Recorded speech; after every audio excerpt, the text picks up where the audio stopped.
Well, welcome to this edition of Family Hour. I'm hoping that I have our our program here. Let's just see if we have the guys up. We're having a tough time of bringing the. Oh, here we are. Okay, good. I'm delighted now. We have the show up. It's always a challenge because I have a monitor here that has what's on the camera, but it doesn't say what's being streamed through StreamYard for the live broadcast of the program. But Right. I can see now to my right, I have these two handsome devils, Captain Kirk and Kevin. Kevin, nice video presentation that you did. Thank you. For those who don't know yet, we have launched the Yada Yahowah group here on Facebook. We decided that since Facebook had a strict limit of 5,000 friends, and who would have thought we'd have reached that at this point, but we're bumping up to it.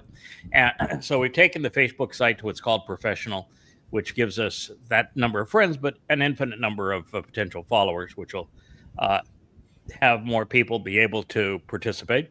But the ultimate way to reach a larger audience on Facebook is via a group.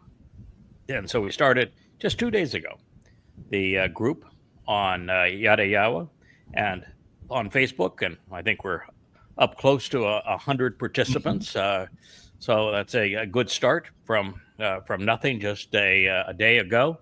And what we found is that many members of the covenant who have come to know Yahweh and be part of his covenant family from all around the world have a different yet somewhat similar journey. Everybody was issued an invitation, if you will, from Yahweh, a way that God introduced himself to those who were already questioning or had moved away from religion. Kirk, you have a very interesting story. And so what we found is that a number of people wrote their kind of testimonial of who they are, where they have been, how they found Yahweh, and began this journey in the covenant family, and what they are doing at this time. And gosh, it was when I went there this morning, there were just so many of them, it was even hard to respond to everybody. Right. But it was wonderful. And then someone, I think it was you, Kevin, suggested that we take as many of these as possible and turn them into 10-minute video presentations. Because if the individual will take their cell phone and record themselves making this presentation, we can do wonders in terms of sharing this with others and invite others into the family, because shared experiences are very appealing to people. They're real. You know, this is where I was. This is what I learned. I did some more investigation, and this is how I've grown since then, and done a lot of checking and verification, and this is where it has led. So that has been probably the best part of the Yada Yahowah group on Facebook. So before we return to the primary message of today, which is the continuation of Chakmah Choter, we're in the preamble to the Sermon on the Mount, where Solomon not only presented his presentation of what this house to Yahweh's name represents, and his dedication to his father and his father's contribution to it. But he is just one statement away now from introducing the Nakri, which is the individual that Yahweh has chosen to call his people home. But before we go there, my wife, Leah, has written another song. Kevin, this may be a partnership. I don't know. I did see the song and listen to it this morning. It is really compelling. It is written on something that I was very unique in addressing. I began this some 15 years ago. And what I said when I opened a series of books called Observations, and they're observations for our time, I was probably 15 years ahead of where humanity has come. But what I said was that hate's a virtue. And that what we need to do as humans, if we're going to be moral, just, compassionate, and loving, is we need to learn what to hate, how to hate, why to hate, and even how to do so. So I gave the examples of we all ought to hate murderers, like the anti-Semite that took the lives of the two embassy workers in Washington, D.C., of Israeli embassy workers.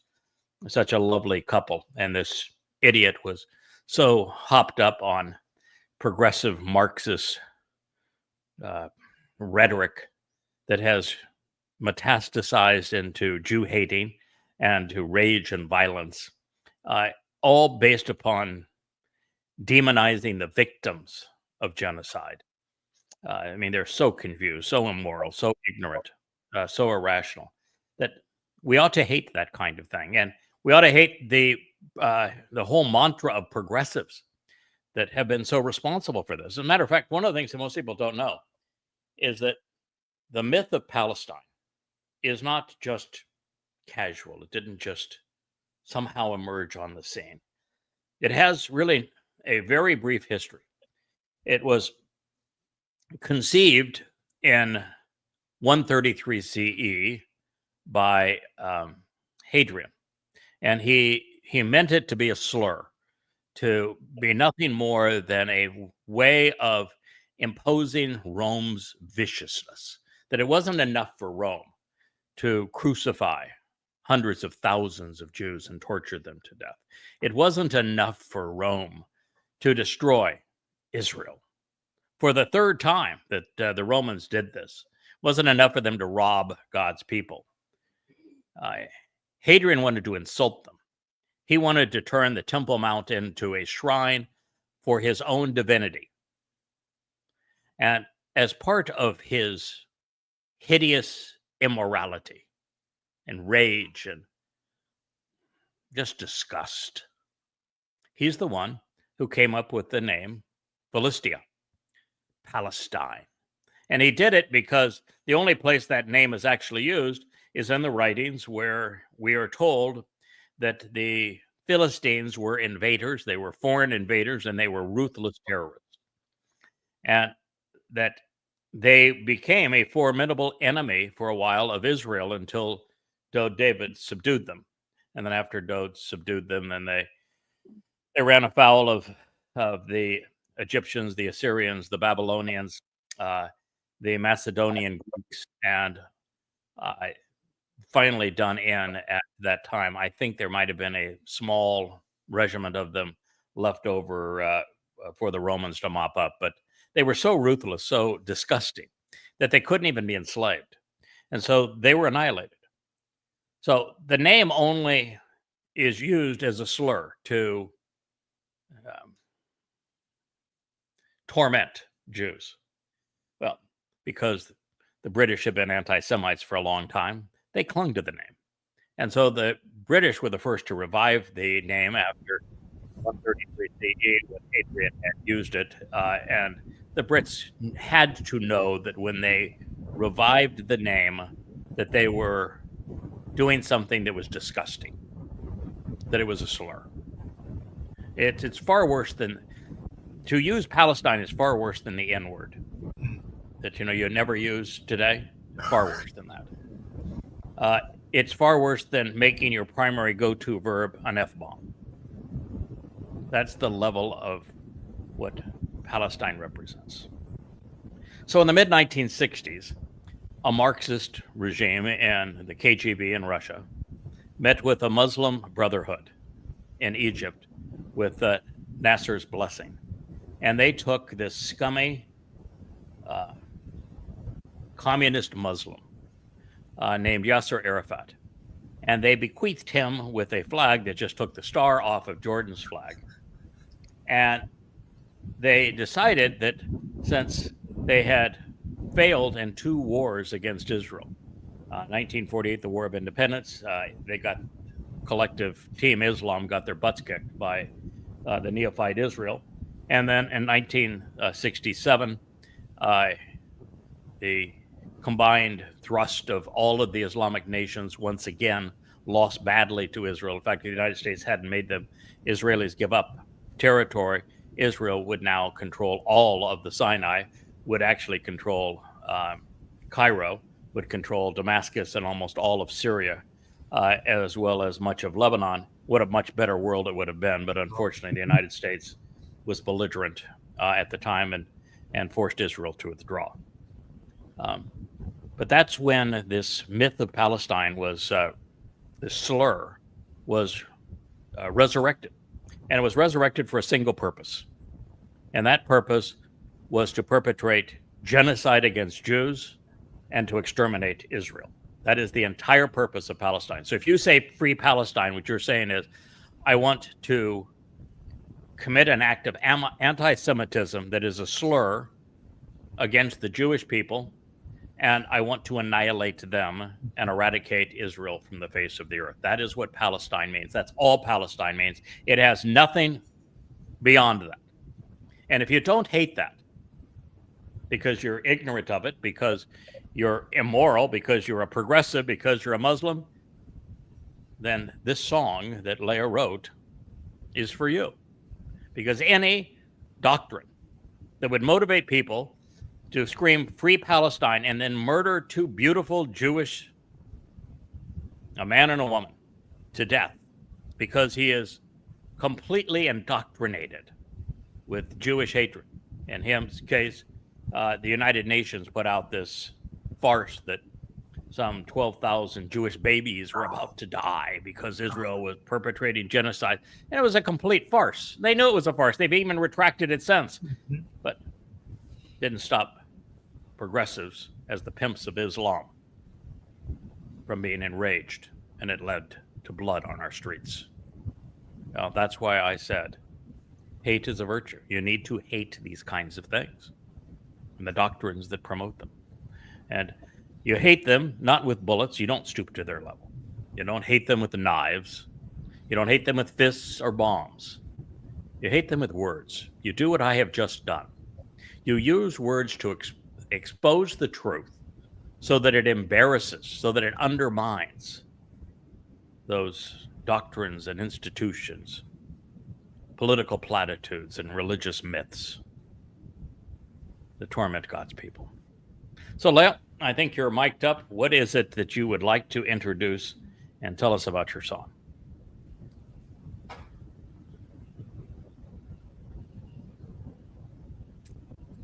Leah, we're not hearing a word from you.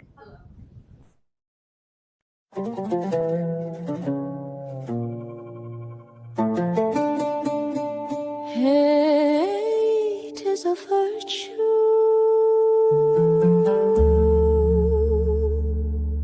I learned it from you.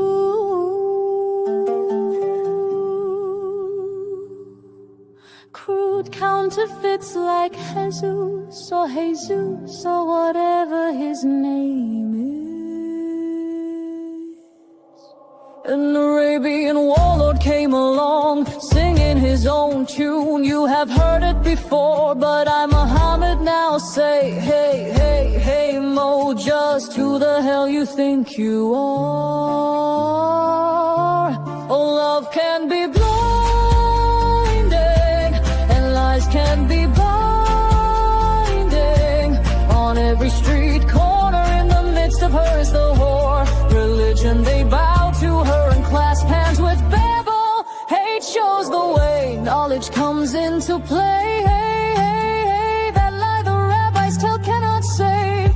Save yourself some coin, don't trash your mind with lies. Lie, lie, lie, lie, lie, lie, lie, lie. Oh, they do lies. Oh, love can be blinding, and lies can be binding.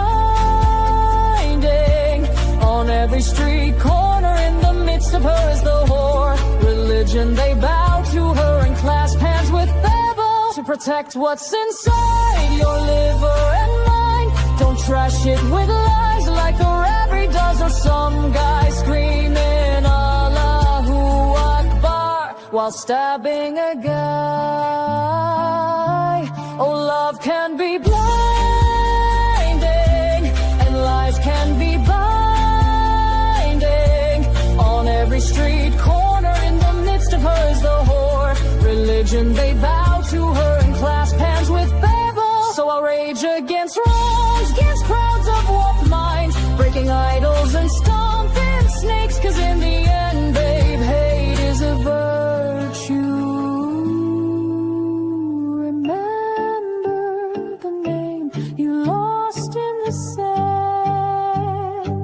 Our Elohim is Yahowah, and He is my friend. You should know of secrets you kept while I held your hand tightly. I felt the betrayal's depth. You danced with a thief in a tune full of lies. But my heart turned to stone with a jealousy bite. Oh, love can be blinding. In shadows we hide, but hate shows the way to protect what's inside.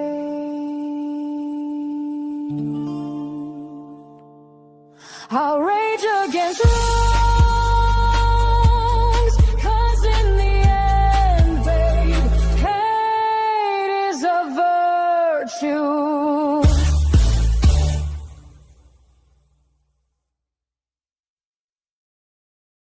Wow. There has been a lot to hate over the years. The most hateful event of modern time, of course, is the Holocaust, where European Christians systematically murdered 6 million Jews. And it was European Christians. Let's just not isolate it to the Nazis, because in the Ukraine and Poland and France and Greece, no matter where you went, Jews were annihilated. Jewish populations in some countries were diminished by 90%. Genuine, authentic genocide. But I can't change that. There was, not in that league, because there's nothing ever in the human history that has been as bad as what Christian Europe did to Jews. As a result, really, of the New Testament. The New Testament's a hideously destructive and damning book, which is why Leah featured so many symbols of Christendom in that movie, supporting the song, because Christianity has created the climate by demonizing and dehumanizing Jews throughout the Christian New Testament, such that Europeans felt that they were justified in mass murder and genocide. But gentlemen, we can't do anything to stop that now. It's already happened. And while there are terrible calamities in the world, the great suffering in the Sudan, for example, I have no ability to influence that at all. What I can do, and what I'm committed to doing, is trying to protect God's people, Israel. And the most sinister thing that is happening today is that God's people are being victim shamed. The victims of the most savage act since the Holocaust. And in fact, in terms of just raw savagery, the amount of women that were gang raped to the point that they fractured their hips, women who had to watch as their unborn child was cut out of their abdomen, tortured, tormented. Women that after being raped, they cut off their breasts and played with them as if they were balls by these Muslims. Burnt little babies, many of them alive. Cut off, mutilated fingers and toes. I want you to know what they did, progressives, because you are repulsive. I want you to know what they did, Macron and Starmer, because of what you're doing, selling out Israel because you've been bribed by Saudi Arabia. I want you to know, Donald Trump, what it is that is going to stain your soul, because this is what they did on that day. they committed acts of mass gang rape and mutilations. They abducted even grandmothers, Holocaust victims, little babies, and then they murdered them with their own hands. And they systematically, as an entire community, tortured them and starved them and abused them and spit upon them. And then committed acts of not only mass murder, but of torture while murdering, all while screaming, Allahu Akbar, and committing to getting their crime, announcing that they did it, confessing to this crime. Gleefully. Yeah, celebrating it like it was a good thing to torment and kill Jews. Now, if you don't hate that, you don't have a conscience. And if you're going to condemn Jews for trying to hold those who did this accountable to their grandmothers and to their daughters and to their children, then you have a broken conscience. You should be ashamed. And that would include almost all progressives and Marxists in this world. And of course, almost all Muslims. You are disgusting. And yes, you ought to be hated. You ought to be despised. But you ought to be hated and despised with words, with your horrendous acts exposed with words, just as I'm doing. And so this song celebrates something that humanity has lost. And we've lost it largely because of progressive institutions that have robbed people of good judgment. I don't think there's a young person under 25 in America or Europe that's capable of thinking. That's not true. There are some. But it's such a small percentage because of what academia has done to indoctrinate them. You're not smart enough in Israel to recognize that your enemy is not Hamas. It's not Hezbollah. It's not Iran. They just are symptoms of this enemy. It's not Islamic Jihad. It's not the Islamic State. It's not Al-Qaeda.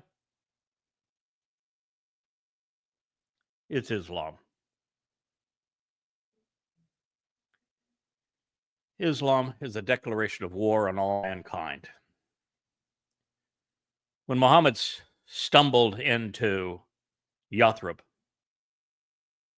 when he had lost all of his followers because of his foolishness and his winged donkey ride to the Temple Mount to meet in the temple that didn't even exist at the time, and to brag that he went to visit Allah by first traveling through hell, where he saw nothing but women hanging from their breasts by meat hooks.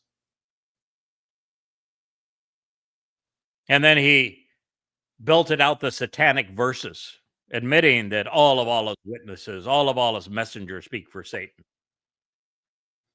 And he lost the never-ending argument. He accepted the indulgence, the idolatrous indulgence, where he admitted that Allah was just one of many gods and goddesses, and the Kaaba even added them to the Quran. He was laughed out of Kaabaville in shame. And he stumbled into Yathrib, which was a Jewish community. There were 30,000 Jewish farmers in Yathrib. 30,000 of them.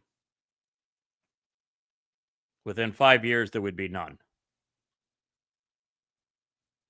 Muhammad plundered them, robbed them, sold their children into slavery, raped their women, and cut off the men's heads.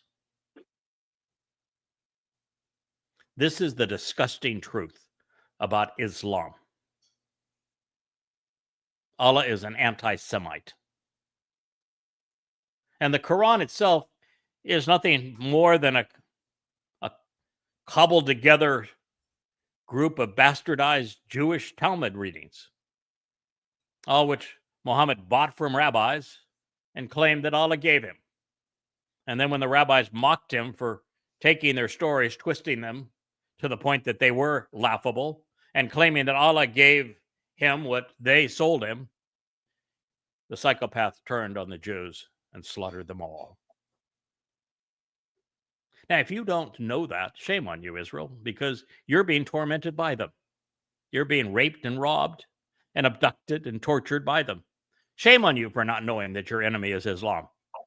And shame on the world for not despising the Quran, Muhammad, who was a pedophile, who was a rapist, who was a mass murderer. Shame on you for not knowing it. Shame on you for not despising it. Shame on you for not knowing that the Christian New Testament is responsible for the Holocaust and that it demeans and dehumanizes Jews. Shame on you for not knowing it. It's obvious. It's undeniable. But if you don't know that these are things you ought to despise because of the great harm they do, in the first 100 years of the Islamic experience, 200 million people, 1/3 of the Earth's population at the time, was raped, robbed, enslaved, and murdered by the first Muslims. If you don't know that, why not? And why would you tolerate and excuse a doctrine that deadly, that subjugates women so that they have to walk around in tents and they have no rights, that raises their children to be suicide bombers gleefully? If you don't know that you should hate that, if you don't know that Paul lied about everything, every time he even quoted from the Torah and prophets, he misappropriated the statement and misrepresented it, so his version of it was the opposite of what God actually said. And he lured billions of people to their spiritual death, death of their souls, because of this fraud. And he robbed Jews of everything, stealing their birthright, stealing the promises that God had given them, even stealing their Messiah. Now, if you don't despise that, then you aren't moral. So that's why I wrote 15 years ago, for what we have witnessed these past days, what we're going to witness going forward over these next few days, that hate is a virtue. To be moral, to be just, to be fair, to be compassionate, to be loving, you must know what to hate, why to hate, and how to hate. Now, the example I'm following is Yahowah's. Pretty good example to follow. He just happens to be God. And he sent me here to talk to you because he wants you to listen to what I have to say and follow the example I'm setting for you. The world is in a mess because, well, take an example of Israel. Your politicians, your media, your rabbis, particularly your progressives, speak of Palestinians as if you don't know that it is a slur, that is a call to exterminate Jews. And that's all it represents. That's all it ever has represented. Why don't you know these things? Why don't you speak out against these things? Why don't you recognize that those 2 scars on your Temple Mount inspire terrorism? Your abduction, your abuse. Why don't you have the good sense to tear them down?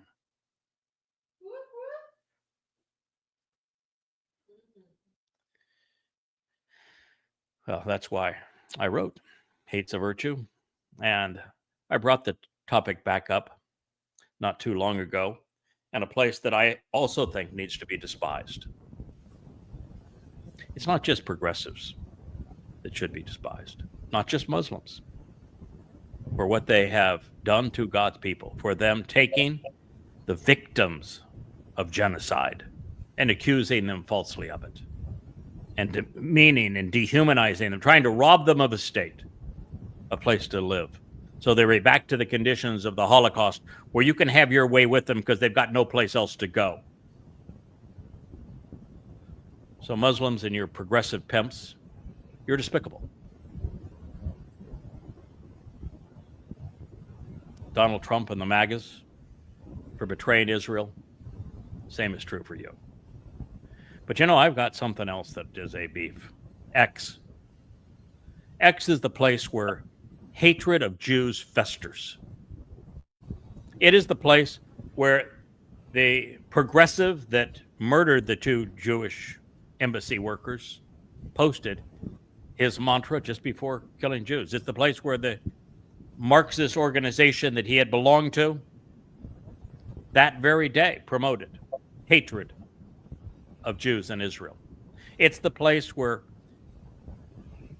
there are posters that have hundreds of thousands of followers that are saying that this was a wonderful thing that he did in killing those Jews. It's a place where almost all of the largest accounts are anti-Semitic and spewing nothing but lies against God's people. Now, this is something we can make a difference. And it is incumbent upon us. I said in a shows quite some time ago when we had a group that was claiming that Shabbat was their harvest, and I said, no, it's not.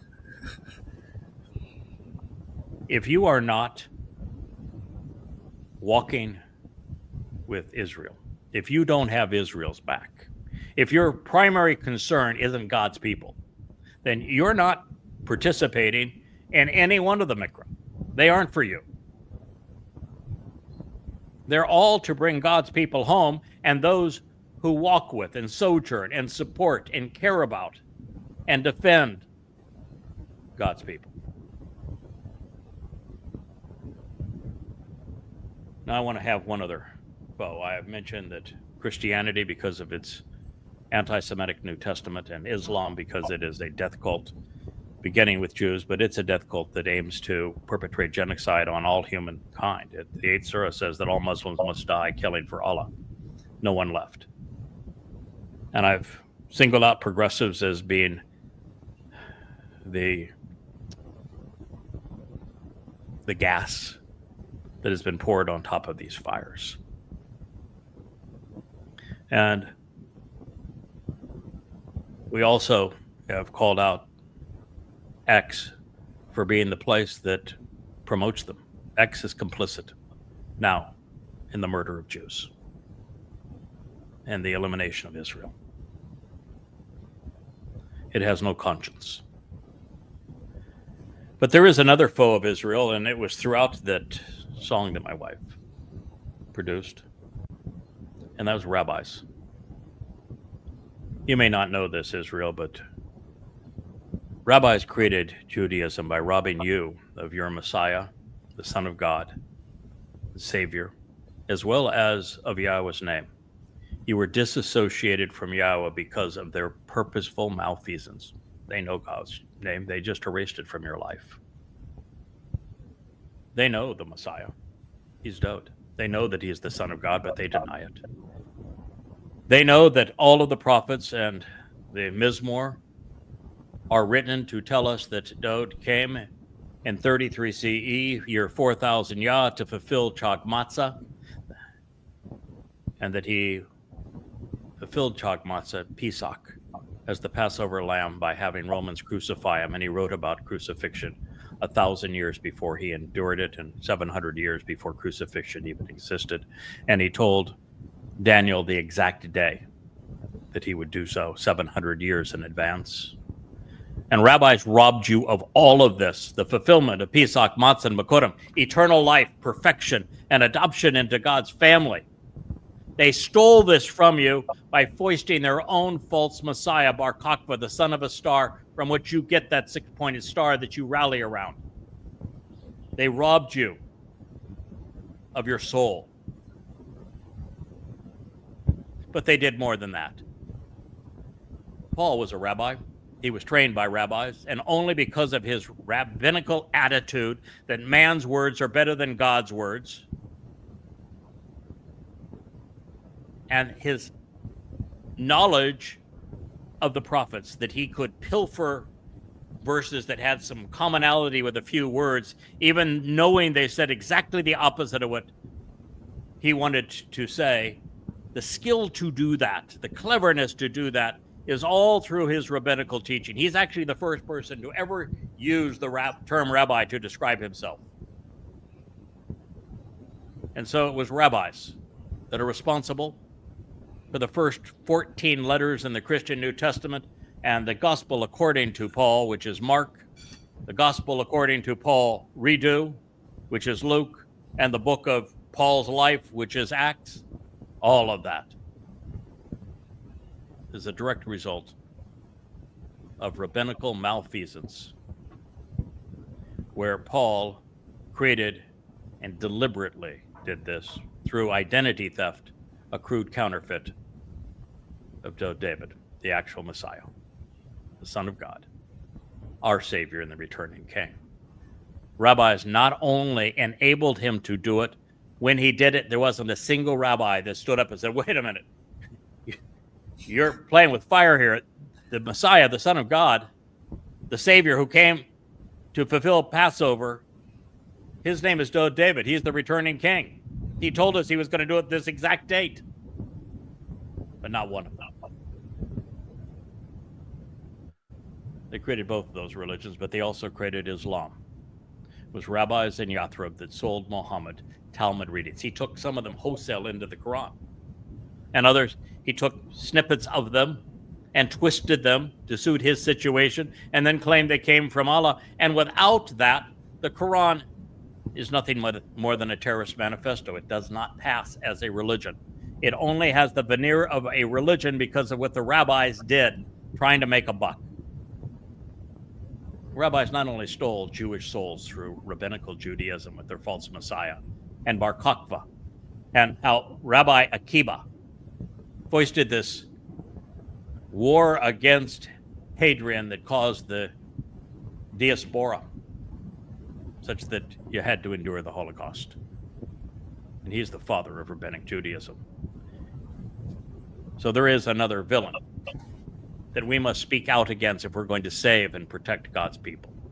Judaism, Christianity, Islam, progressives, and in addition to that, the MAGAs of Donald Trump, who is now owned and operated by the Saudi royal family. That's where we are. I went on there for quite a while. We're not talking Chakmah Choter here, but this is the beginning of the time of Jacob's troubles. We're only a year away, and it is being set up exactly as the prophet Yeshaya said it would. Well, gentlemen, I'll catch a breath, have a sip of coffee. I'm more than open to you chiming in. I've been pretty strong in my words. No, perfect. All right. Yeah, rightfully so. I mean, that's it's very difficult in today's society to hate and to be strongly against something like that and to call it out, because there is this whole veneer of tolerance and love everything, you know, and tolerate. But when it's wrong, it's wrong. And I think your approach with words is the only approach that works. Because just listening to you speak, just talking about 10:7 again, it gets me angry. And I'm a type of person that I'm a doer. And you have to take a step back and say, well, my doing is using words, not doing something stupid to make a thing worse, you know? How can I be the most productive to help Yehudim, you know? Yeah. Well, that's my primary motivation, but you need to have both head and heart. You need to know how to connect them and work together to get the desired result. And I want to challenge something you said. It would have been true, Kevin, 10 years ago, that there was this myth that we can't hate, that we need to hate, and that love is all we need. That was 10 years ago. Progressives are now the most hateful people on the planet. Right. They're enraged. They're violent in their hate. And Muslims are exceedingly hateful of Jews and of non-Muslims. So what we find is that it's tolerated, in fact, encouraged on X, rewarded on X, to hate God's people, to hate Israel. That's become par for the course. And of course, progressives hate conservatives. And if you look at the MAGAs and see what they have to say, they despise liberals, progressives, and Democrats, Marxists. It's just a hate fest out there now. Hate isn't a panacea. Progressives hate Israel. Muslims hate Israel. MAGAs hate progressives. Progressives hate MAGAs. None of that hate is justified. That's why I said you have to know what to hate and how to hate and why to hate. And what we have now is a hate fest that is completely disjoined from reality. There is no reason to hate Israel. Right. There is no reason to shame the victims of October 7th and the Holocaust. But Islam has been doing it for 14 centuries, and progressives now for the last few decades. So you have to know what to hate. And to be in that position, you have to be well educated. You have to know your history.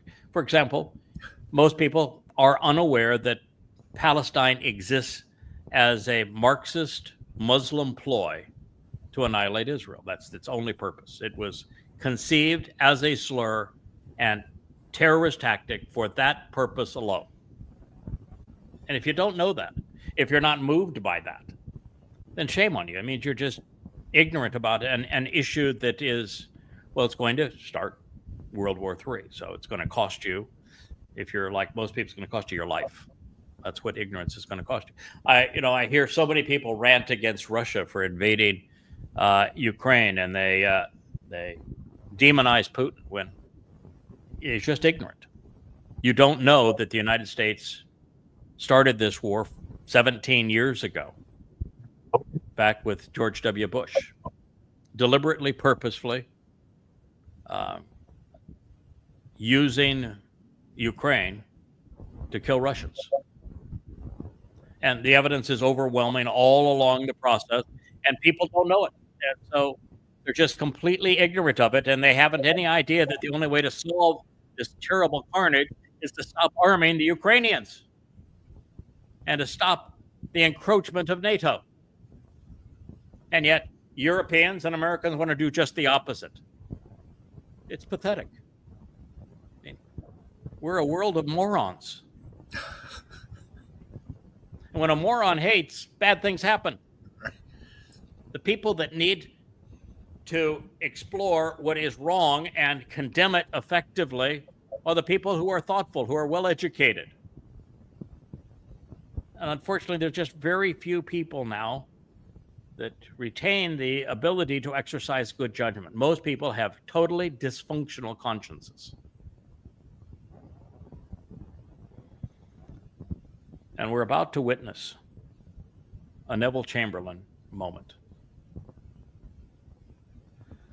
The world is about to sacrifice the heart of Israel, just as Neville Chamberlain sacrificed the high ground of Czechoslovakia, to the Nazis of our day, which would be Muslims, on behalf of MBS, who's financing this along with Qatar.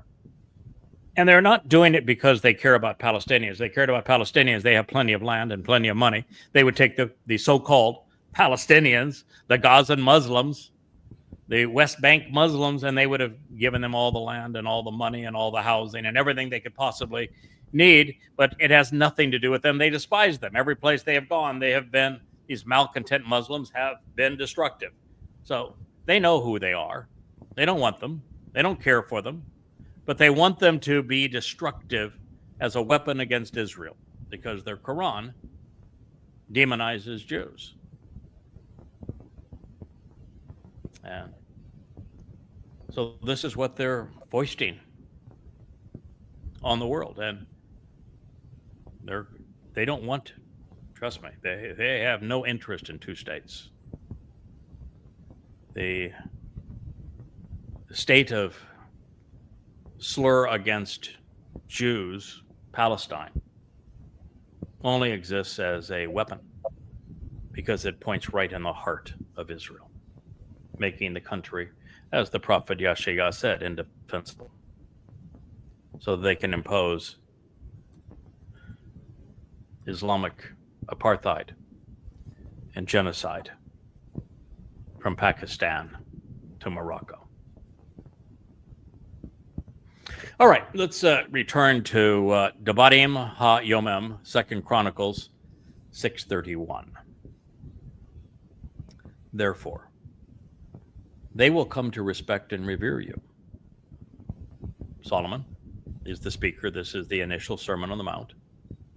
And he is speaking of Yahweh. They will come to respect and revere you. Well, they haven't now.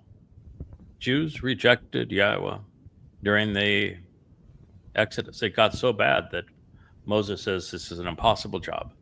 I can't do this anymore. I have no chance of success. If we're going to continue like this, you might as well just kill me. And it's amazing, Yahweh agreed with him. And Yahweh gave up on the Jewish people. He went through the paces and brought them to the promised land, but he would not meet with them again. He would not talk directly to them again. But he told Moshe, well, what you said is true. I have a plan and I have people. And he introduced at that time 2 of them. One of them is named God's Beloved.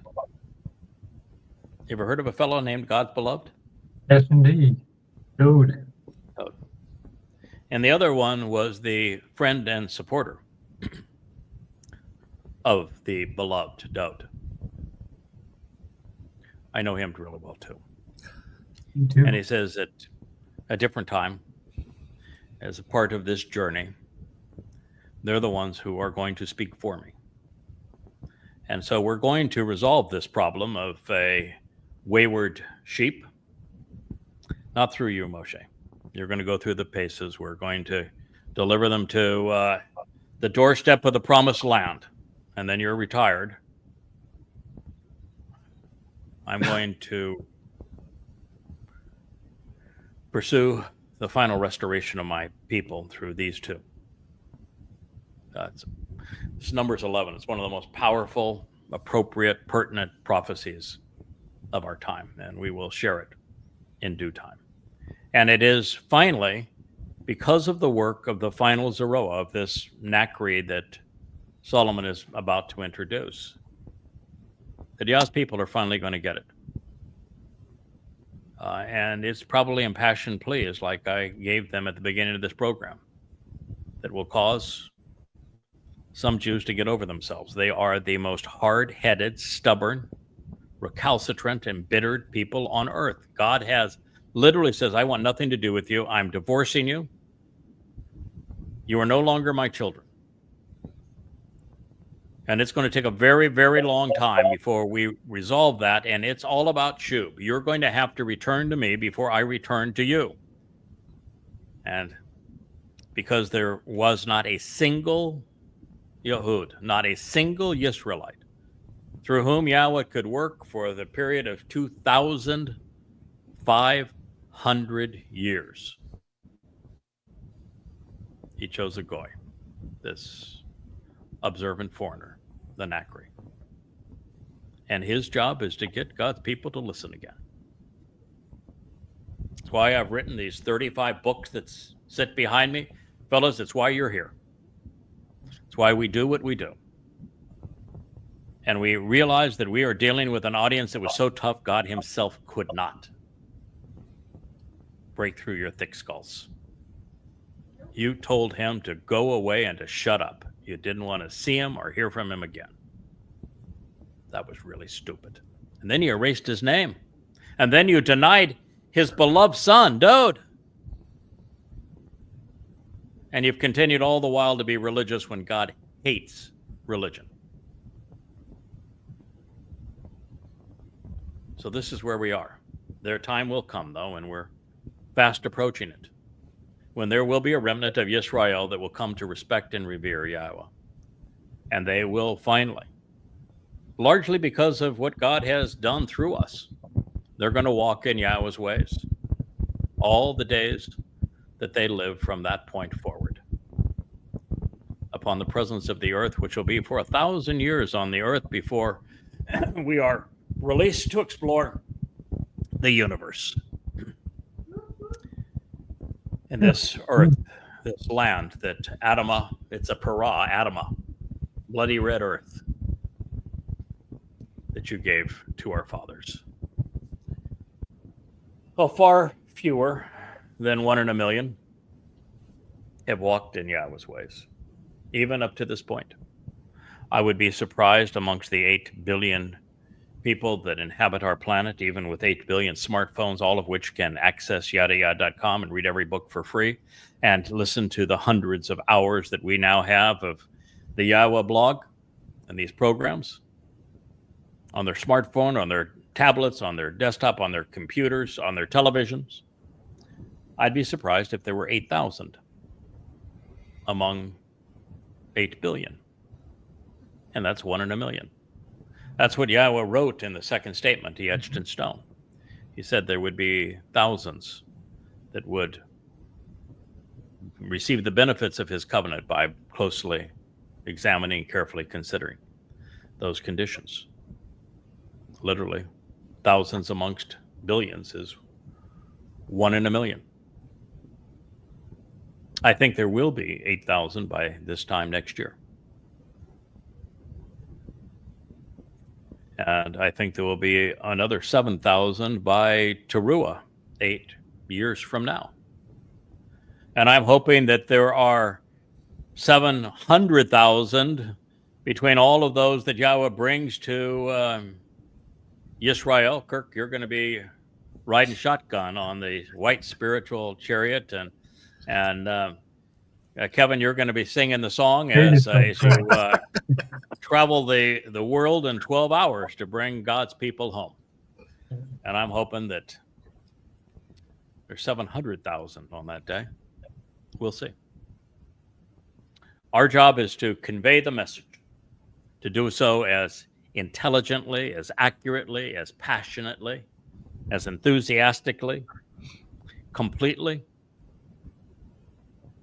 as is possible. I was going to say humanly possible, but that would not describe it, since Yahweh has given his Choter, this individual that is talking to you, this man that is known as the Nakri, something that he has never given anyone in human history.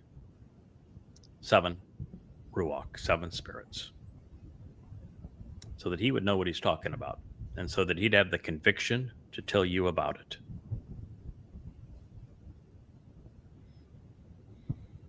So Moshe and Dod are preeminent examples, but so are men like Shamuel, Yashaya, Yirmiah, Zachariah, Yoel, Malachi, and of course the returning Elia, as are the women, Ruth, Deborah.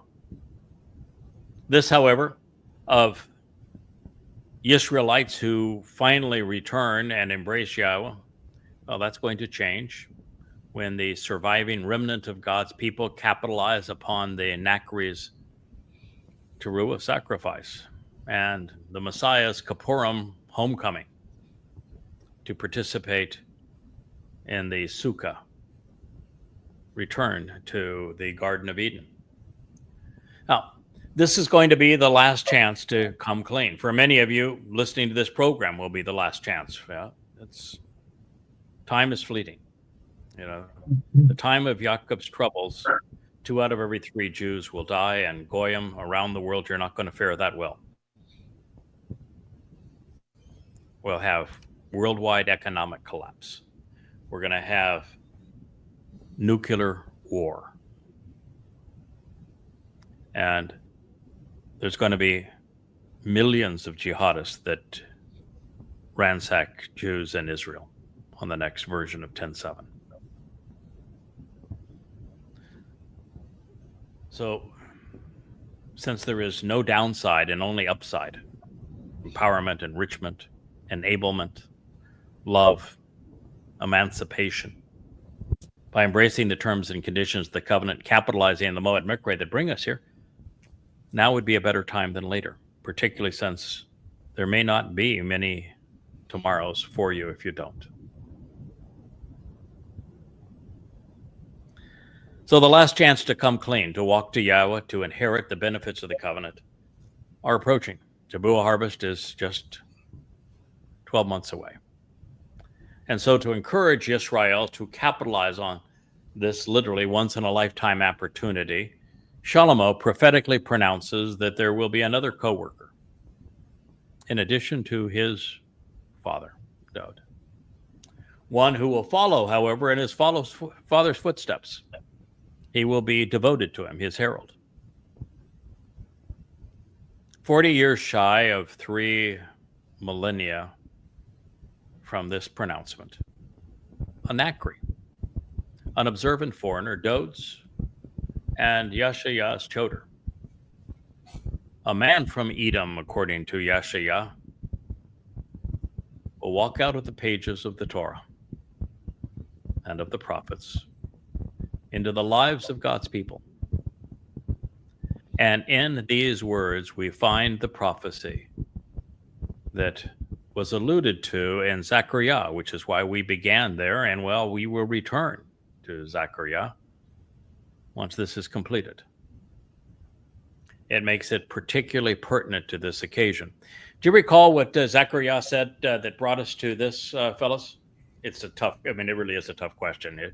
If you didn't live this stuff 24 hours a day, which you guys pretty much do, but it would be really hard to recall what it was that Zechariah said that brought us to this prophecy. All right. Yeah, what he said was Jim.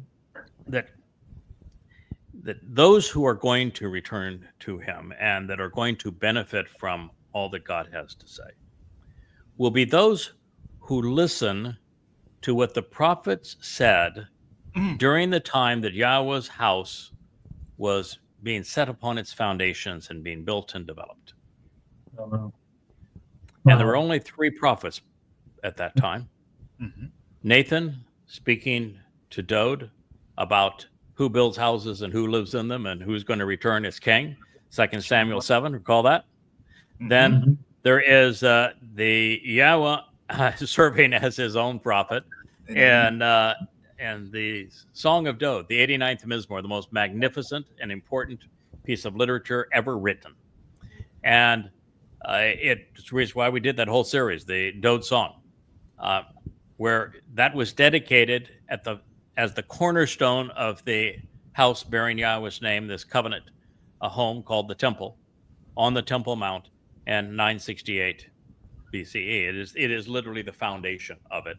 And so he's speaking of paying attention to the prophetic discourse that's in the 89th Mizmor and that is in 2 Samuel 7 about Daud and houses like this and Daud's return as king. But also this, and more this than anything else, because this is the prophet who spoke at the conclusion of building Yahweh's home on the foundation that his father had provided. So we are here because Zechariah, the second to last prophet, told us that if you want to live, if you want to be part of tomorrow, you need to pay very close attention to what the prophets said at the establishment of Yahweh's home on the Temple Mount. So we've gone through Kings and now Chronicles to this point to see what the prophet Solomon had to say. Guys, this is, I'm going to start this. It's a very long series of sentences. Okay. They are profoundly important. They're exceedingly detailed. They're robust. You're welcome to interrupt me at any time so I can take a breath as I go through them. And you need to know,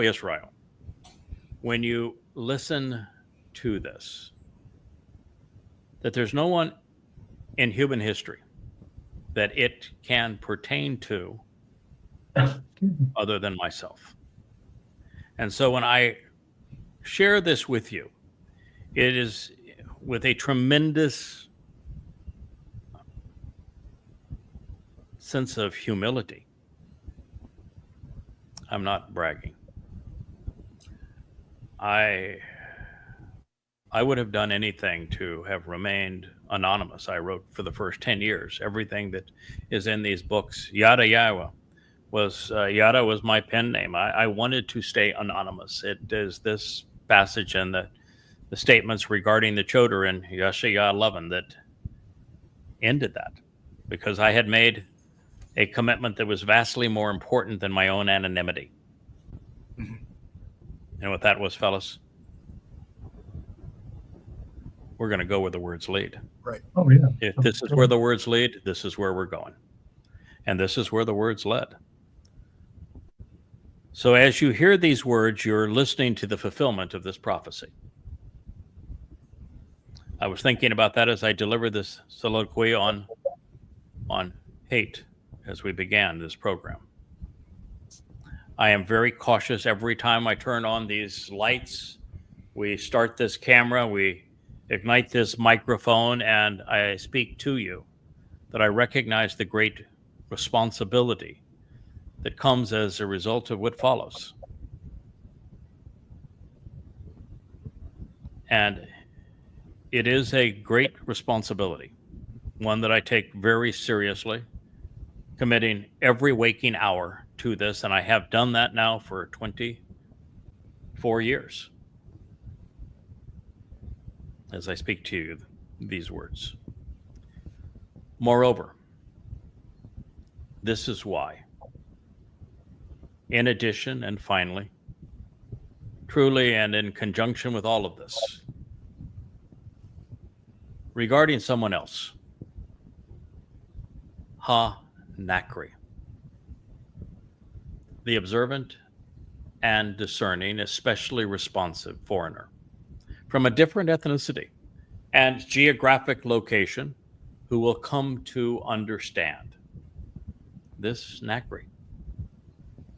Pursuant to someone from a different place and culture, speaking a different language, who having paid attention will comprehend and respond. It is from nakar, one who, being attentive and astute, will be acquainted, recognize, and acknowledge something that deserves our highest regard and respect. The nakri, who, to show the way to the benefits of the relationship, Asher, is not of your people, this Israel. We'll pause there just for a moment. Are you aware of any other place where God makes such a distinction that after telling his people never to emulate the way of the Goyim, he tells his people that someone is coming for you to show the way to the benefits of the relationship, someone who has been observant, responsive, and come to understand, who is not of your people. His ethnicity is not Yisrael, and yet he will live and die for Israel. Literally live and die for Israel. Is there any other place where this is stated? Avoid him like the plague. Yeah. But it's not to avoid Goyim like the plague. It's to avoid the ways of the Goyim, their politics, their religion, their conspiracies, their militancy. Oh, yeah. And so if you are a Goy that forsakes religion, politics, conspiracy, if you're opposed to these things, then there is no reason for God's people to be wary of you or oppose you. True. God only wants his people to avoid the religious, political, patriotic, militant, and conspiratorial ways of the Goyim. Fortunately, Israel has largely emulated them. In fact, Israel has given them their two most popular religions, Christianity and Islam. But if you're a goy and you have said, I want nothing to do, I'm going to actually expose and condemn religion. I'm going to expose and condemn politics. I'm going to expose and condemn conspiracy. And I'm going to be observant of the Word of God, come to understand it, and then share it.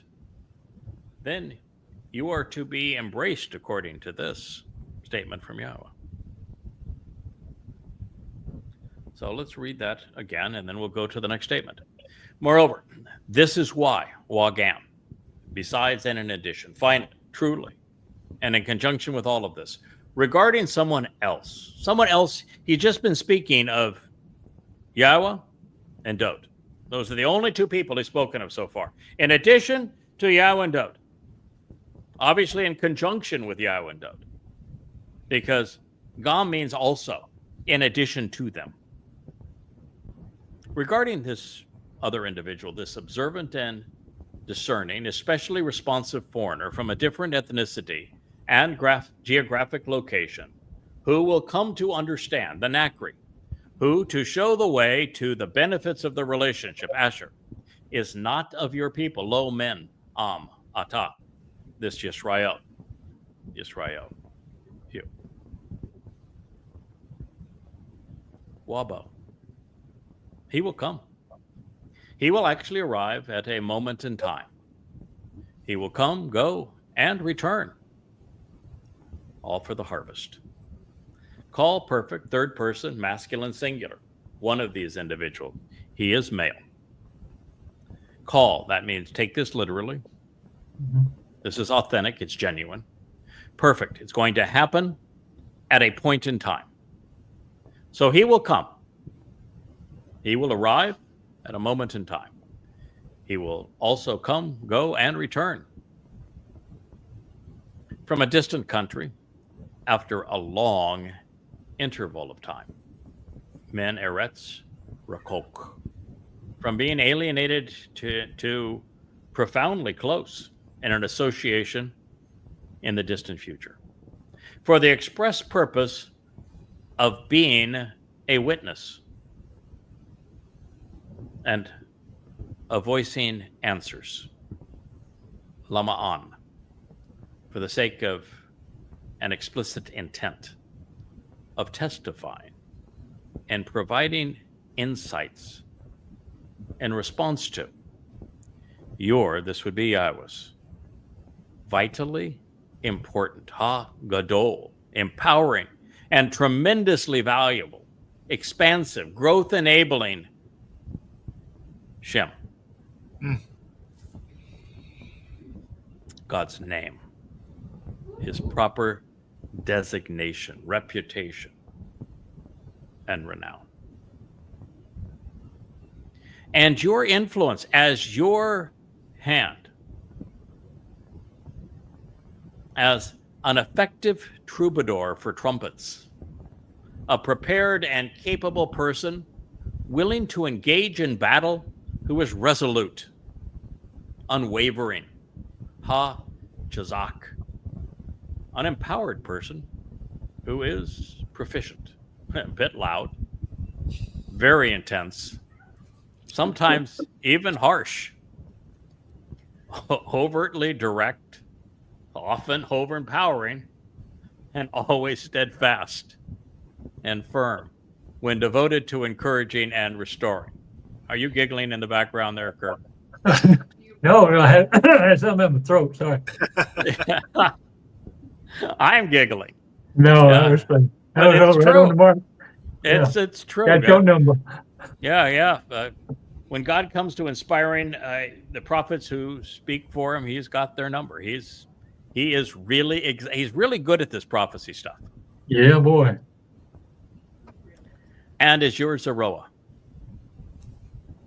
as the one cultivating the seeds for your harvest, Zeroah Ata, the one who is fruitful in his ways, sowing the seeds which take root and grow, while denoting and advancing the purpose of the arm of God, your shepherd, as well as your sacrificial lamb, whom you have extended, whom you have dispatched. There's a lot more to say, but let's go back and just consider this again.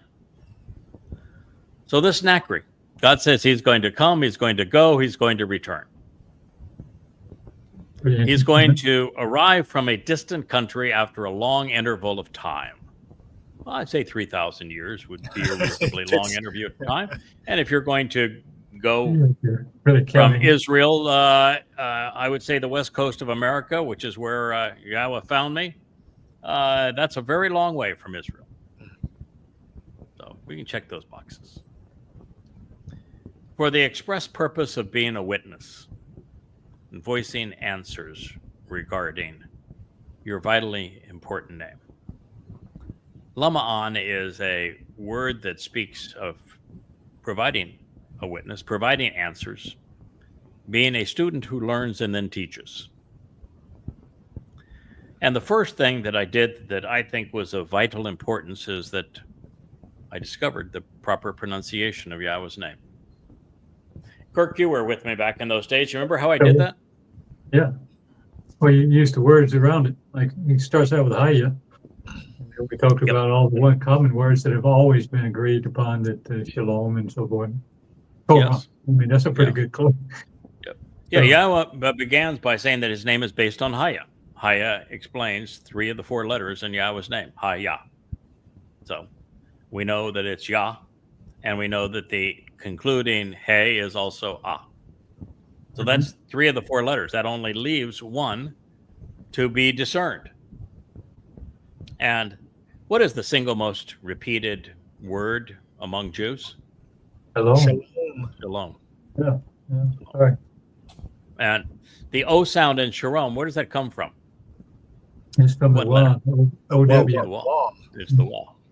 Yeah, the Wah in Hebrew is pronounced either as a O or U.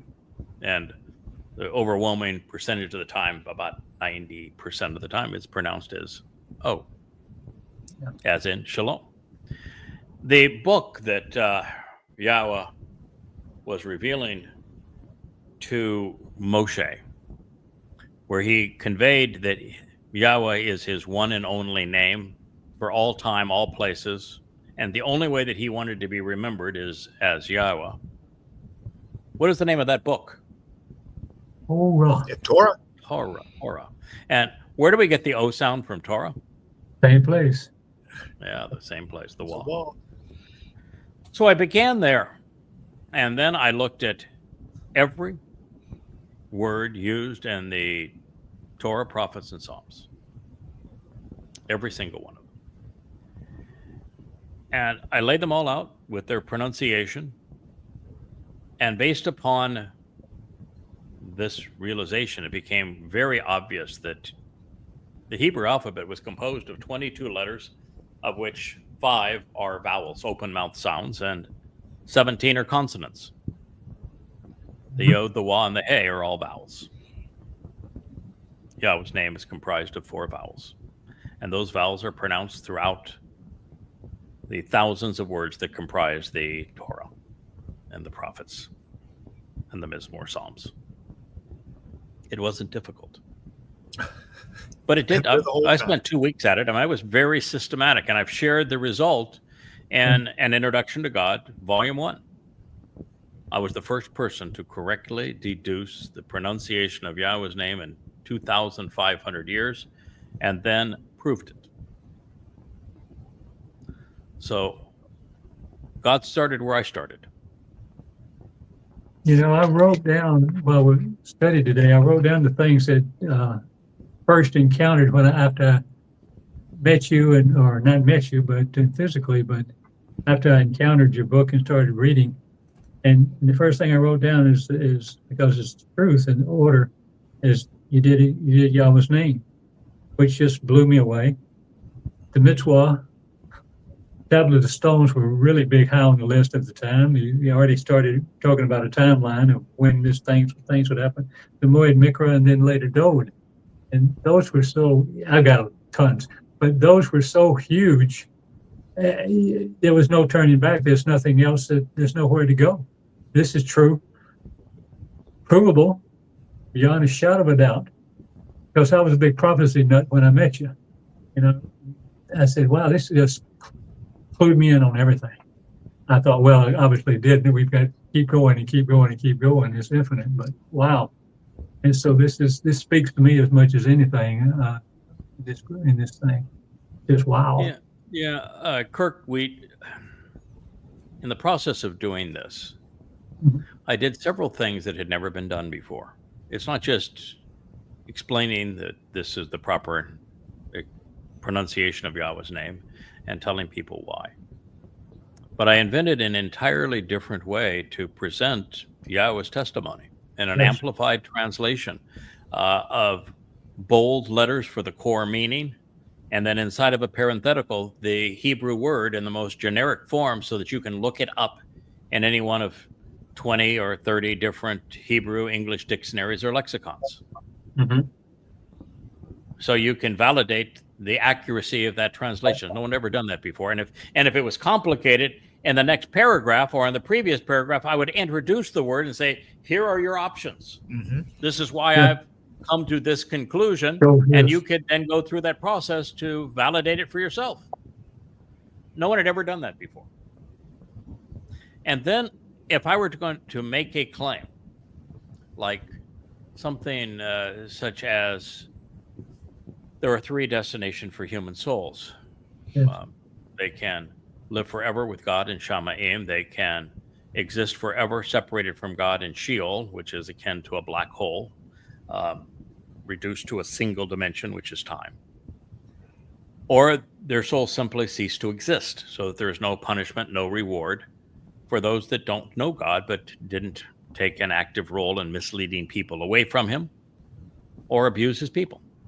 It's fair too. But well, that is a profound insight, and I'm the first person to ever consider it. I'm the only person even now that advocates it.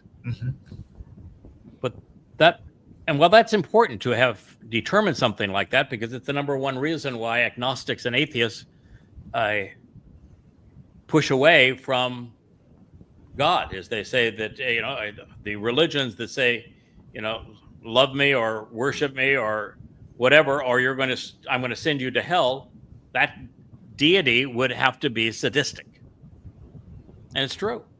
If the heaven and hell were the only options, as they are in Christianity and in Islam. But that's not what God said. The vast majority of souls simply cease to exist at the end of their mortal lives. No punishment, no reward. God gave them the gift of life and they squandered it. There you go.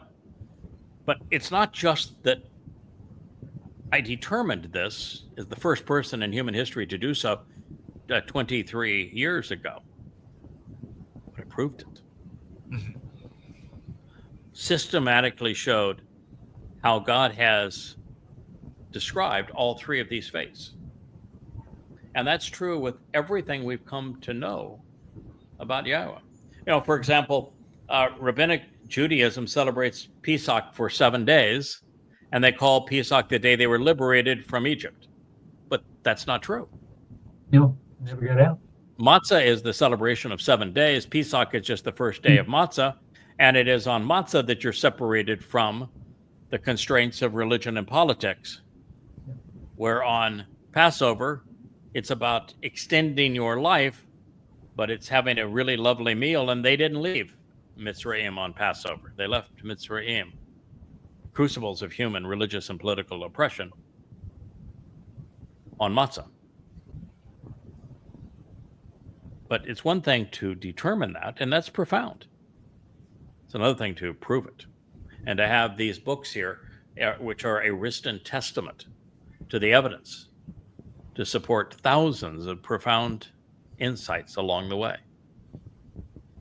I think the greatest discovery in human history is the realization that David is not only the Son of God, the Messiah, that he is our returning king, and that he foretold that he would arrive in Jerusalem during Chakmah to fulfill Chakmah 700 years before he did so, right to the correct week. And speaking with Daniel, as Gabriel, God's most courageous and compassionate man. But that he described how he would die, his body would die, on Passover by providing a vivid depiction of not only of crucifixion and being nailed to that upright post that the Romans used to crucify, but he described in medical terms how crucifixion kills 700 years before crucifixion existed, 600 years before Rome even existed. And in that same testimony, he explains the importance of matzah and that matzah is more important even than Pesach and what he did for us on matzah. So understanding that Dowd is the Son of God that Christians ripped off, and he's the Messiah that Christians ripped off, and that he is the returning king that Christians ripped off, and that Jews ignored, but that he is our Savior, that he's the one who fulfilled Pesach, Matzah, and Bikurim. The combination of those things is the single greatest discovery in human history, and it proves that there was no Jesus, that Jesus is nothing but a product of identity theft and a crude counterfeit. But I'll just say it. I got the 5 books of Twistianity that prove every aspect of that. Mm-hmm. And the 3, soon to be 4 volumes of Coming Home that prove every aspect of it. And the 3 volumes of the Moed Mikre that demonstrate every aspect of that is true. It's just one thing to say it, and it's the most important discovery of human history. It's another thing to prove it, and then to let all of your proof be available to the entire world for free. This is the gift that God is providing through this Nakri. So it isn't just that he would be a witness and that he would witness to providing answers regarding God's vitally important Shem, his name, and that he would serve as God's hand, projecting God's influence at this time. That he would be a troubadour on trumpets, because Teruah, trumpets, is the day of the herald when the Nakri actually lays down his life as the Adamah Parah, this bloody red man of the earth, in the guise of the red heifer, to save Israel. That will battle even in the swamp of anti-Semitism, Israel's foes, to save Israel so that, and protect Israel so that there is a remnant of Israel that can be called home. And as we found from Shazak is right on the money. I mean, I'm not only the troubadour of trumpets, the day of the herald of Teruah, but I am prepared. I've put in 24 years in preparation for this YAHOWAH blog. Yes. Providing all of these books behind me as evidence to everything we're talking about. And I am engaged in this battle. I do my time in the anti-Semitic swamp and cesspool of X. And I support the Covenant family on Facebook. And we broadcast multiple times a day on YouTube. And yes, YAHOWAH has empowered me. He's made me proficient. Collectively, we are a bit loud, but you can never accuse YAHOWAH of whispering. Not his style. No. God loves those who are very intense. God is very harsh. And you have to be harsh to be loving. And so am I. God is right down in front of you. It says what is true, is bold and blunt, overly direct, even overpowering at times. That's why the children of Israel said, "Oh, go away, shut up. We can't deal with you anymore. You are way too direct and too overpowering." Well, God's not going to change. And the person that's going to represent him is not going to change. Those are just traits that we should expect, but also devoted to encouraging and restoring God's people. Perhaps the most important term that God applies to this role and to the role of his beloved Son and even to the man who shepherded the flock through the wilderness to get to the promised land is Zeroah. There are three of them. And the three are all well identified. This one is one of many times that it is identified with me. I'm different than the other two. The first Zeroah, as the arm of God wrote down God's directions. Dode, as the sacrificial lamb of God, carried them out. My job is to cultivate the seeds that they have sown, because there are two harvests that remain. And my job is to manage those harvests, to cultivate the most productive outcome that is possible. That is why we devote every waking hour to this. This is why we're all so committed to it. We're here for a productive harvest. Shabuah, 22 May, 2026. Towrah, 23 September, 2033. The last two off-ramps. And it is the Zeroah that is the guide to them. It's my responsibility. And I can't do it alone. That's why we have a team that supports what we're doing. But God is speaking, and his Nakri is the final Zeroah, whom God himself has extended. If you think God can do better, well, I don't blame you. But the fact of the matter is, I'm his choice, and he has extended me to you. And arguing with God and saying, I think you could have made a better choice is just about as worthwhile as arguing with Yahowah when he said that I chose Dode. He is my chosen one. And my reasons for choosing him are just different than yours. So you're going to have to live with that. I'm going to tell you all the reasons that I chose to love him. It's going to become obvious if you study his life and his lyrics and what I have to say about him.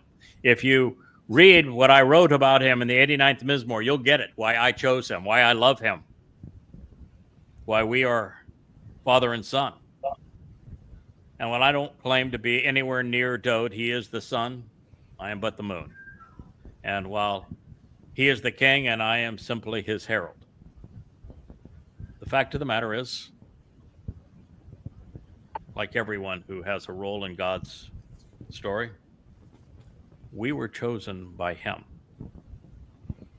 Now, we still have free will. We could have said no. Most of us began with no. Are you kidding? I don't want to do that. Yeah, it's pretty persistent, though. He is pretty good at letting us work ourselves into the situation. I remember you were talking about anonymity earlier. I remember so long ago that the Nakri, and you're like, it couldn't be, it is, but who else could it be? It's got, and so you kind of grow into the acceptance of, okay, the Nakri, I can do this.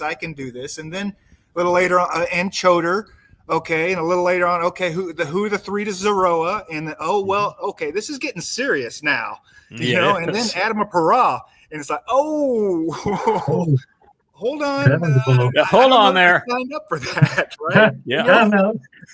But that was 22 years into the experience. Mm-hmm. If that had been the first, hello, I want you to be the Adam of Parah. That is the red heifer. He's slaughtered.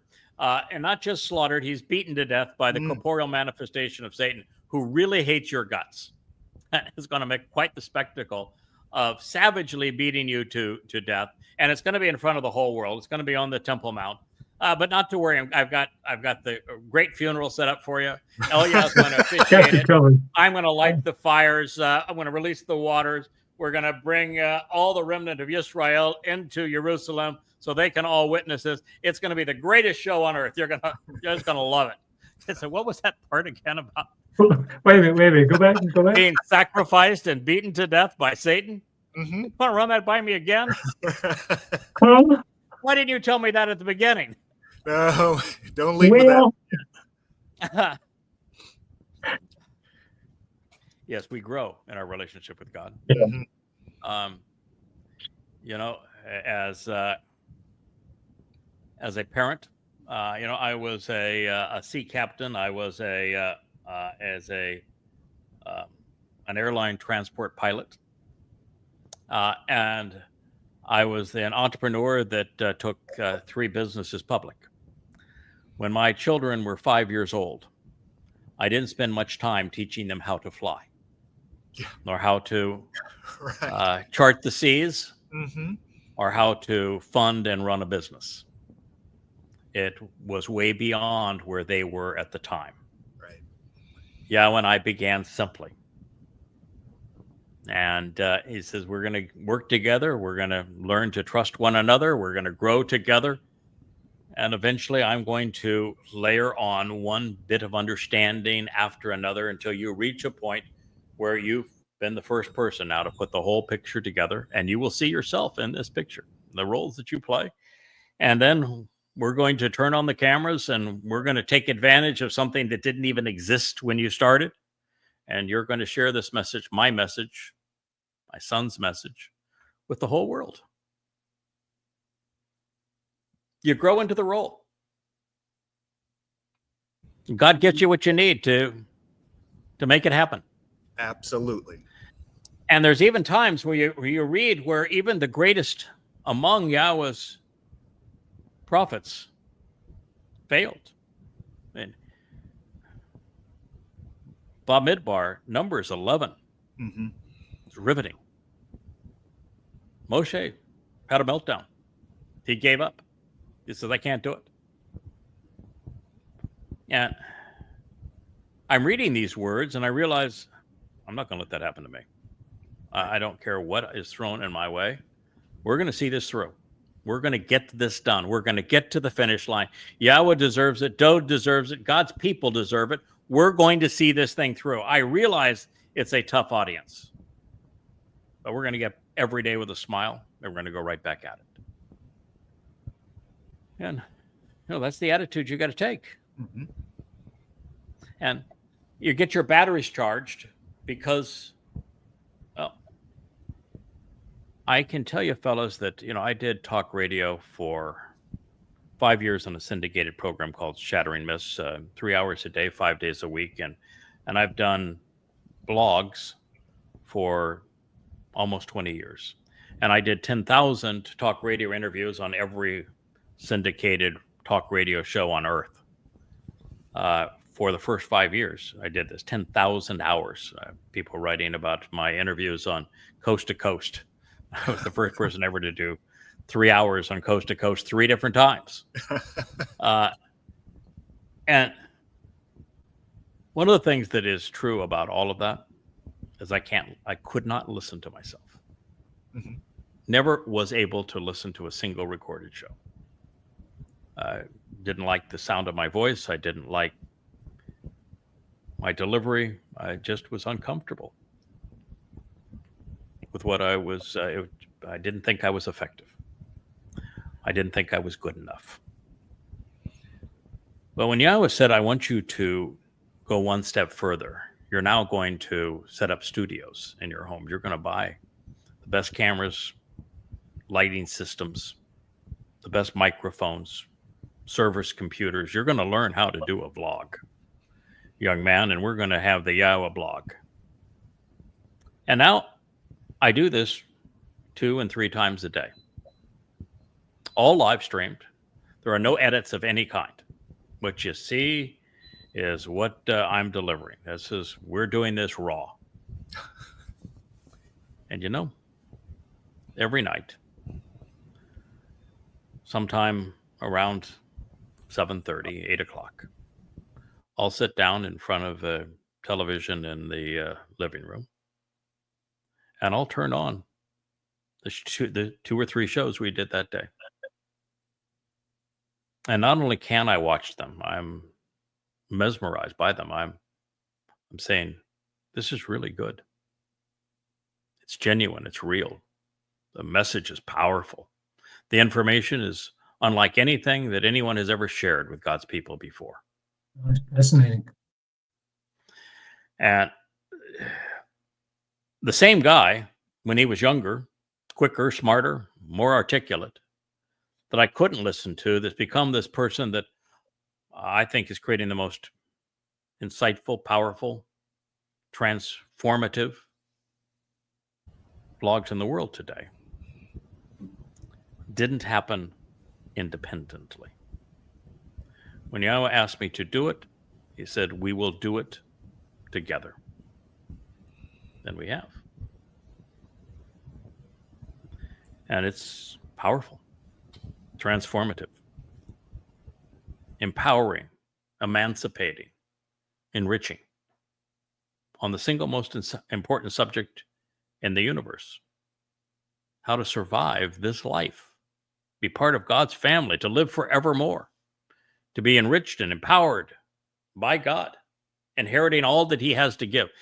Nothing more important. And gentlemen, there are thousands and thousands of things that I've learned and that we have freely offered and shared that no one has ever spoken before. I said the other day that I have learned more and understand more and have shared more that is pertinent to Yahowah and forming a relationship with him than all of the rabbis throughout history combined. No question.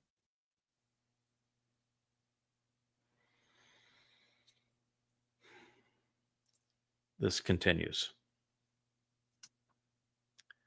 When he arrives on the scene and he chooses to pursue this, coming, going, and returning, then unaffected by societal, political, or religious influence, independently, he will help interested parties reconcile their relationship by providing those who are interested and who exercise good judgment with the requested information and justifications to make reasoned decisions pursuant to intervention, even serving as an intercessor while independently judging others regarding his familial relationship and family home. That's the conclusion of Dabarim HaYomem, Words of the Days, 2 Chronicles 6:32. So after introducing the Zeroah, the one cultivating the harvest, and describing the personality that is speaking to you as bold and overpowering, sometimes harsh, but deeply compassionate, that God has extended, he says that when he arrives on the scene and chooses to pursue this, coming, going, returning, that he's going to be unique, because in this world, 99% of people are affected by societal, political, and religious influences. Some are all of those things. And to be independent of them puts you in, 1 in a million. And to go beyond that, to be independent of all of that and still be engaged so that you're helping to reconcile the relationship between God and man, his people, and Yahowah, by providing those who exercise good judgment with the information they need to make reasoned decisions. That's not only important, but unique. Again, unheralded in the entire human experience that somebody would do that. Because you want to be popular today, if you want to gain an audience, you're going to speak on behalf of a religion or a political platform or a societal niche. But if you're opposed to all of those things, it is really tough to get a word in edgewise on any of the platforms that are designed to convey this kind of a message. And that is yet who we are. And we're all focused on this familiar relationship and family home. El Ha Be'eth Hazeth. It's all about the covenant. It's all about God's family. Well, this is how Shlomo has addressed that the divisions between God and his people will be resolved. His father's herald, as the final Zeroah, would come at long last to restore the relationship with Yahweh.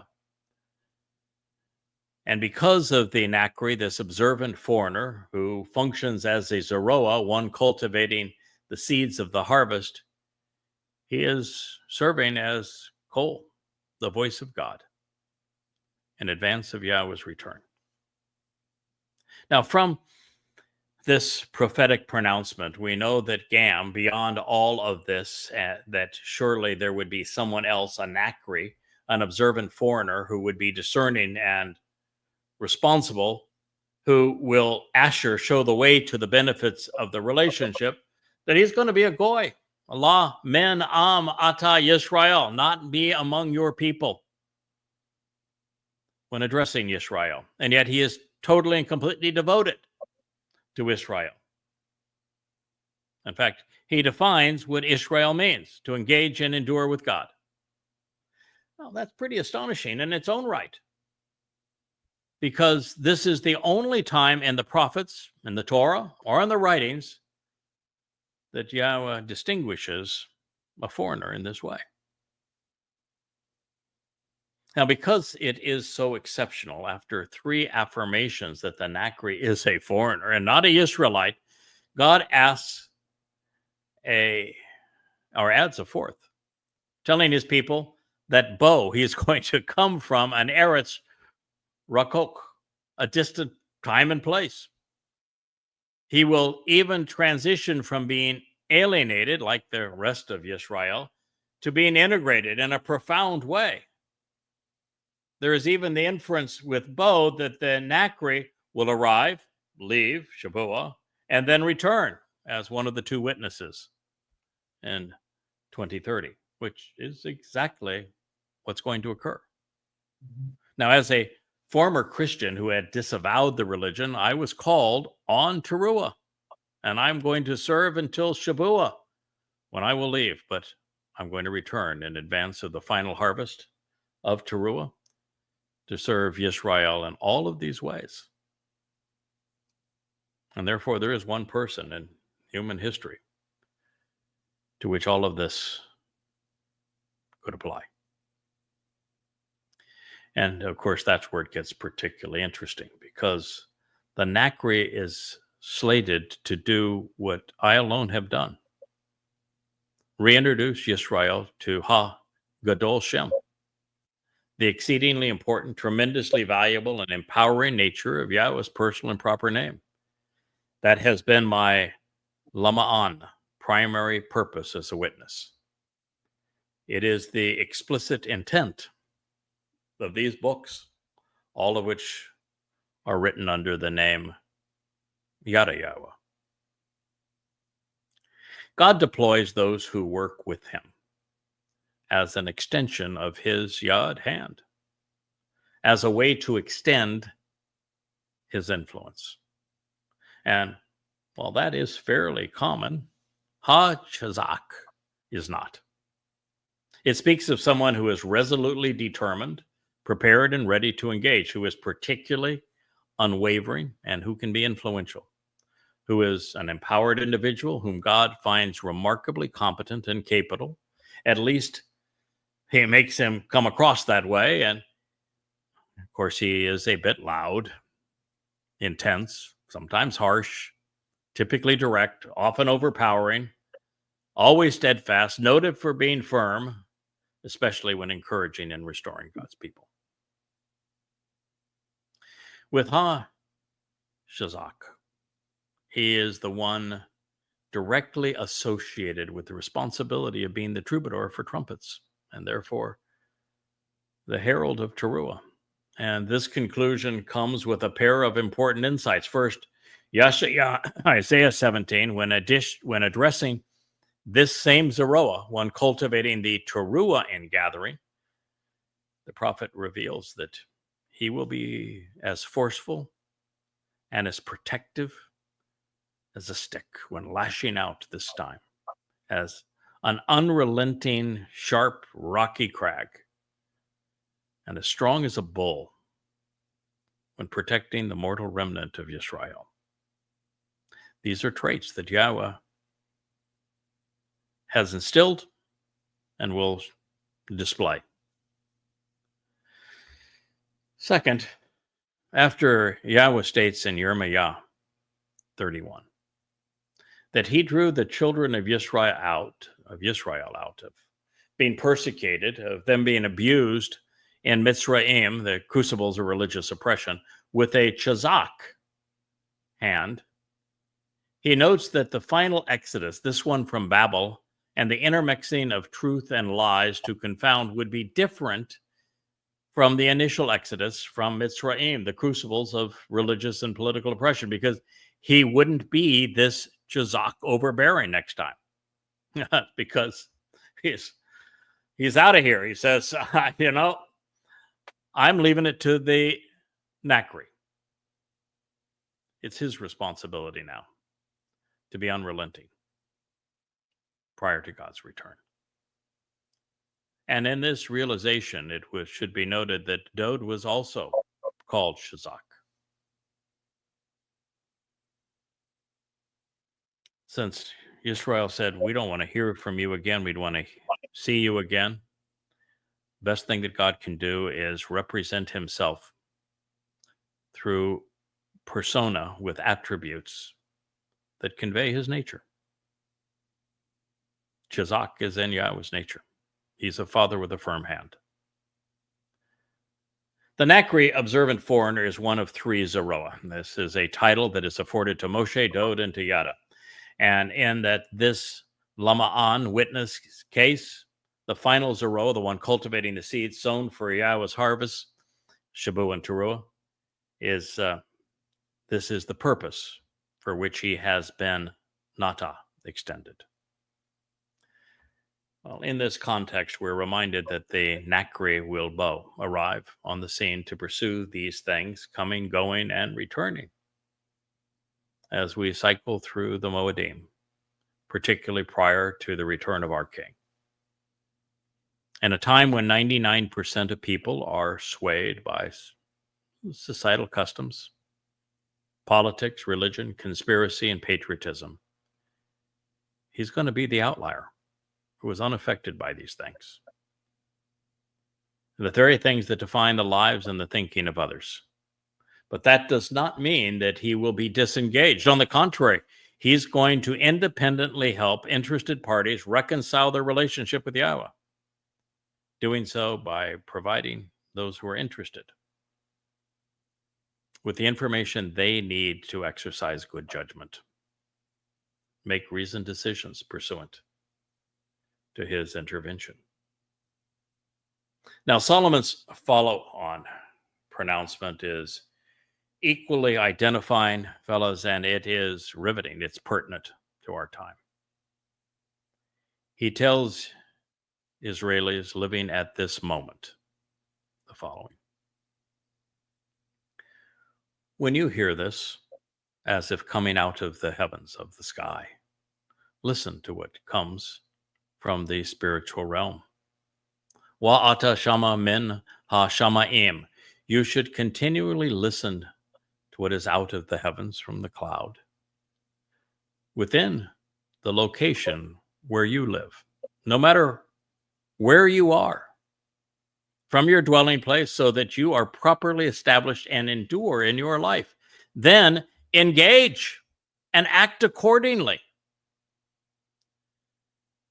doing everything which to show the way, the Nakri, this observant and responsive foreigner from a different ethnicity and geographic location who understands,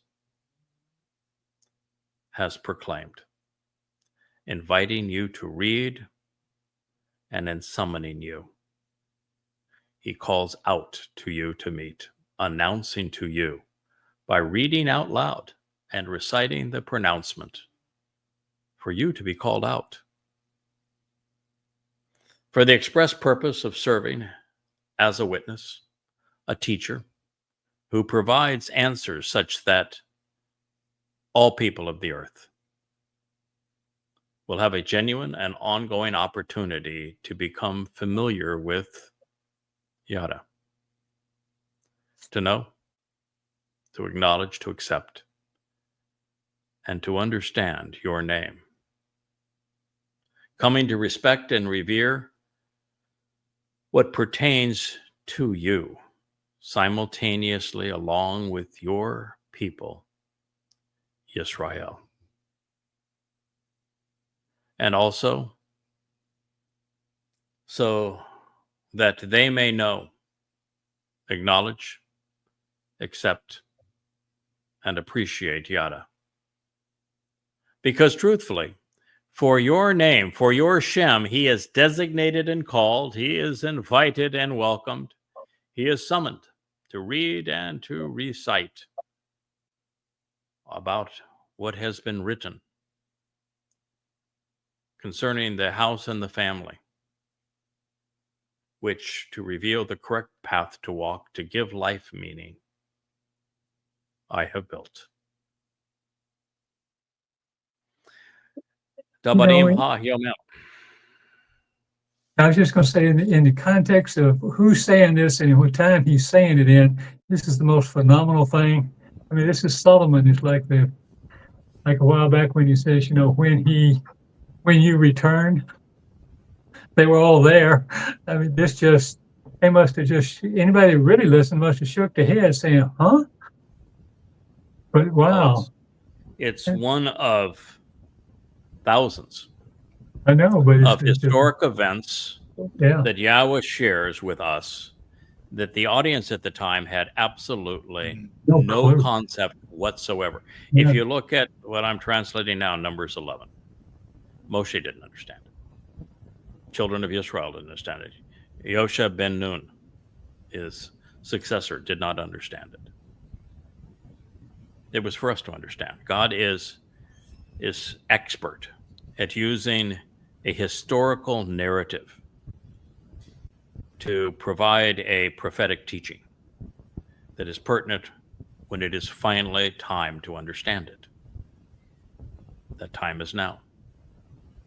We do. And I go through this, you heard all the times that I had to pause. It's very difficult to read this. God is expecting a lot of us. He's trying to achieve a great deal through us, and he wants his people to listen to us.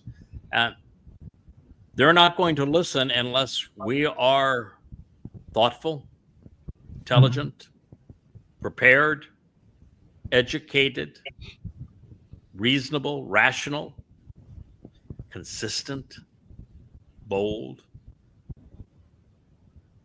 We have to be all of those things. Which is why, the spirit that Yahweh gave to the Choter, the spirit of Yahweh, so that you could speak for him, the spirit of Yahweh. That way you could actually be the mouth, the pay, the coal of Yahweh. That's where it starts, the spirit of Yahweh. And then the spirit of Chakmah, of intelligence, of wisdom, of being able to discern profound truths by analyzing the evidence of Chakmah. And then the next is the spirit of Bien. I think that one of the most empowering words in all of human history. Bien is to make the connections between what is known so that you can go from knowing, which is incredibly powerful. Knowing is so much more valuable than faith. And most people are trapped in faiths, I believe. And to know is vastly superior than believing.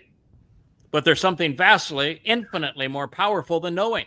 And that is what distinguishes this Nakri and the Choter, because he's been given Yahweh's spirit of understanding, of making the connections to comprehend.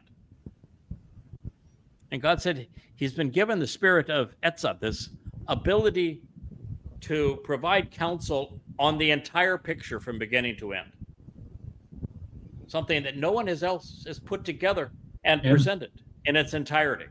From being expelled from the garden and all of the things that Yahweh achieved and wanted to exemplify in the garden, to us 6,000 years being invited back to the garden as the whole earth is transformed into it, we see the fulfillment of Sukkah. Yeah. And then the spirit of Gabora, of impassioned oratory, of character, of being bold, empowered, strong, capable. Something that is essential if you're going to go against the hard heads and stiff necks of God's people. They're obstinate. You better be bold. And God has provided the same spirit that he valued and prized and endowed, the spirit of Gabor, being bold and courageous, a fighter, strong. And he says he also gave the spirit of Dayat, of knowing, of being aware of the evidence. I mean, to be able to do this job, you've had to search Yahweh's testimony for a score of years or more and build up a base of knowledge. And it's from that knowledge, then you're able to process it to go the next step. And so there's this enormous knowledge base that enables us to turn on the lights and camera and speak directly to God's people, because we not only know it of what we speak, we understand it.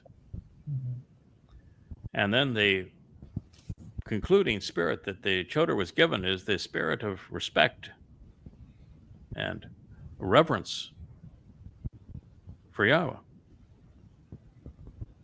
It's why we do this. We love God and we want to achieve for him what he once achieved. We do it to please our Maker. I don't think there's much more we can do in life than show our respect to Yahweh and do our utmost to achieve what he once accomplished. And what he once accomplished at this time is to get through to his stubborn, hard-headed people that they need to shub. They need to return to him so he can return to them and he can save them from themselves. And so that they can recognize his name, his desire to have a familiar relationship with them, to be their father, and for them to recognize what Dode has done in this regard to facilitate this relationship and their restoration and reconciliation, such that he will return as their king.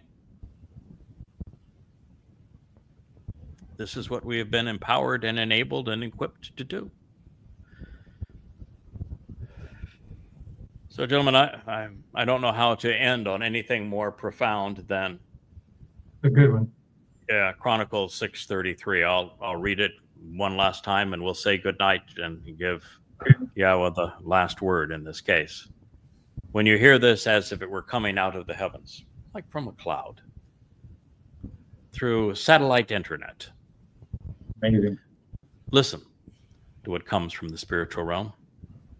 Within the location where you live, no matter where you are, then engage and act accordingly, doing everything, which to show the way, the Nakri, this observant and responsive foreigner, from a different ethnicity and geographic location, who understands, has proclaimed and invited you to read, summoning you for the express purpose of serving as a witness, as a teacher who provides answers such that all of the peoples of the earth will have a genuine and ongoing opportunity to become familiar with Yada, to know, acknowledge, accept, and understand your name.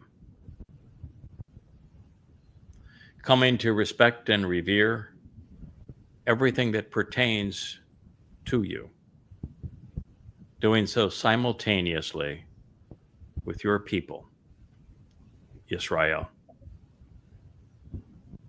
and also so that they may know, acknowledge, and accept and appreciate Yada. Yahweh is very big into sharing credit. You know, we are such small creatures compared to our God, and yet twice here he has closed here and say, I want my people to know you. I want my people to acknowledge and appreciate Yada. That's just so magnanimous of God to share credit. We don't do it for credit, but it is in a father's nature to be proud of what his sons and daughters are achieving when they're working with him. Because truthfully, for your name, he is dedicated and called. He is invited and welcomed. Kara, he is summoned and asked to read aloud and recite what has been written concerning the house and family, which to reveal the correct path to walk, to give life meaning, I have built.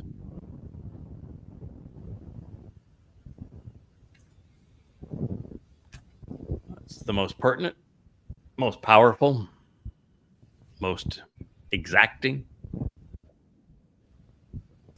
prophecy maybe ever issued for our time. And it was at the commencement of literally the dedication sermon for the house of Yahweh's name by the man who was called the wisest of all time, the very son of our great king, Daud. The first and most important Sermon on the Mount. And this is the crescendo of that presentation, the single most important part of it.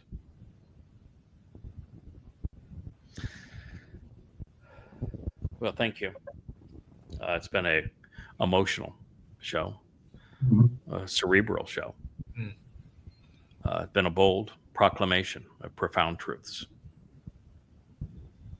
We care deeply about Yahweh, his beautiful Shem, his wonderful people and his nation, his place, his son. And we are committed to their restoration. It is what we do every day. It is why we're here. It is why we love what we do.